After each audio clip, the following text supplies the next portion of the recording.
காஞ்சிபுரம் மாவட்டம் காலூர் பகுதியில் கடந்த 3 நாட்களுக்கு முன்பு திறக்கப்பட்ட அரசு நேரடி நெல் கொள்முதல் நிலையத்தில் மூட்டைக்கு 80 ரூபாய் லஞ்சம் கேட்பதாக குற்றம் சாட்டி களக்காட்டூர் கூட்ரோட்டில் நெல் மூட்டைகளுடன் விவசாயிகள் சாலை மறியலில் ஈடுபட்டு வருகிறார்கள்.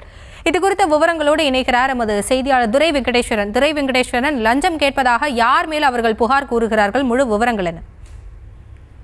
வணக்கம். இந்த காஞ்சிபுரம் மாவட்டம் காஞ்சிபுரத்தை அடுத்து இருக்கக்கூடிய களக்காட்டூர் அடுத்து இருக்கக்கூடிய இந்த காலூர் ஊராட்சிக்கு உட்பட்ட விச்சந்தாங்கல் பகுதியிலே விவசாயிகளுடைய தொடர் கோரிக்கையை அடுத்து அந்த அரசு நேரடி கொள்முதல் நிலையமானது கடந்த வாரம் அமைக்கப்பட்டிருந்தது.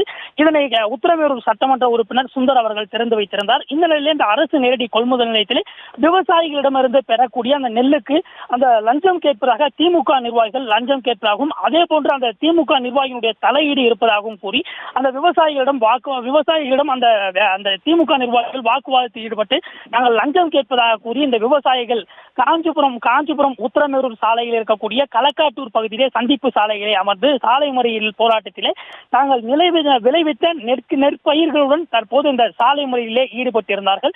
தொடர்ந்து சுமார் 1 மணி நேரத்துக்கு மேலாக நடைபெற்ற இந்த சாலை மறியல் போராட்டத்தில் அந்த பகுதியிலே போக்குவரத்து நெரிசலும் காணப்பட்டு இதனை தொடர்ந்து மாகரல் போலீசார் தொடர்ந்து அவர்களிடம் பேச்சுவார்த்தை நடத்தியது.